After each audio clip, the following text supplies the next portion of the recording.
My name is Paige Ribeiro Agard. I live Trinidad and Tobago. Ayana Diot. She was my aunt, a 32-year-old young lady.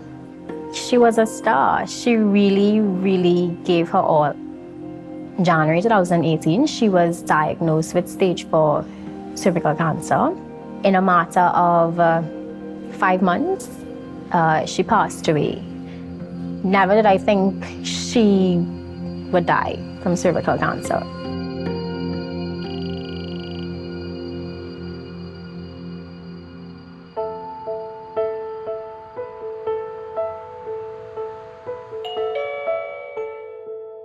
My name is Moira Lindsay. I work at PSI Caribbean, and I am the executive director.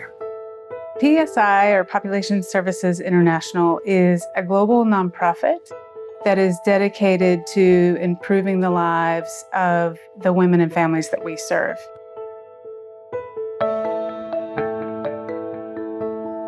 The HPV testing pilot is really part of a larger, comprehensive cervical cancer prevention project. We are looking at 2 main areas: increasing the uptake of the HPV vaccine and increasing the uptake of cervical cancer screening. We had a unique opportunity to access innovative technology, which would be a HPV testing machine. And we approached the Ministry of Health to see if they would be interested in working together with us. I'm a member of the Maverick Collective, and the project I'm helping support focuses on screening, preventing, and treating cervical cancer in Trinidad and Tobago.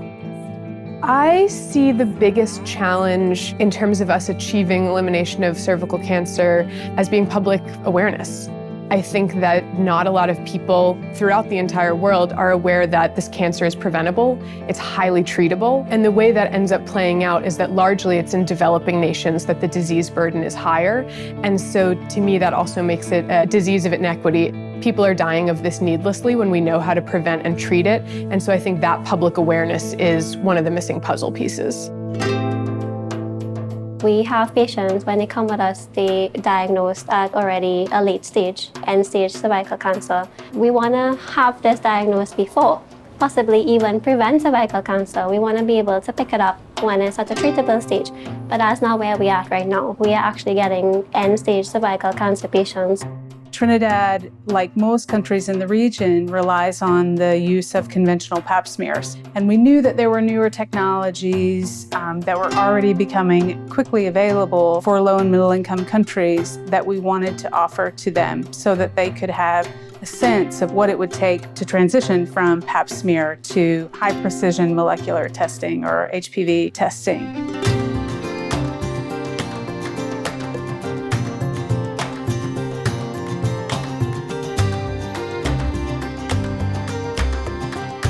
Trinidad, of course, is a relatively small country. And so we knew that if we had a model that was effective here, that we could document well and understand what it took, everything from policy to service provision to advocacy and consumer awareness.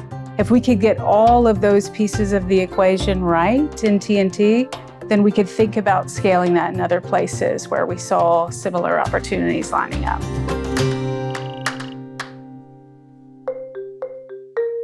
Trinidad and Tobago had the privilege of signing on to the January 2019 document signed at the World Health Assembly with respect to global targets for the elimination of cervical cancer as a public healthcare burden for the year 2030. The Ministry of Health cannot do it all. Therefore, by doing a pilot project, we can look at the economies of scale and look forward to scaling these projects.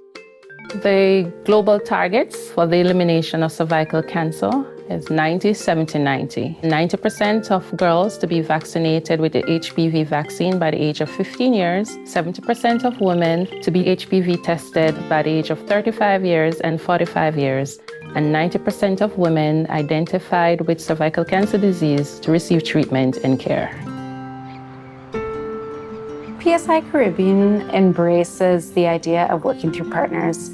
We strongly believe that we cannot do this work alone. Here in Trinidad, the HPV testing pilot has been a success really because of the trust that we've created with our ministry partners. So in my mind, it's a really nice example of PSI having the flexibility and the resources to be able to support a government to take on a new technology in a small scale way and let them think really about the larger scale. I think if Ayana had access to HPV screening, she'd be alive today.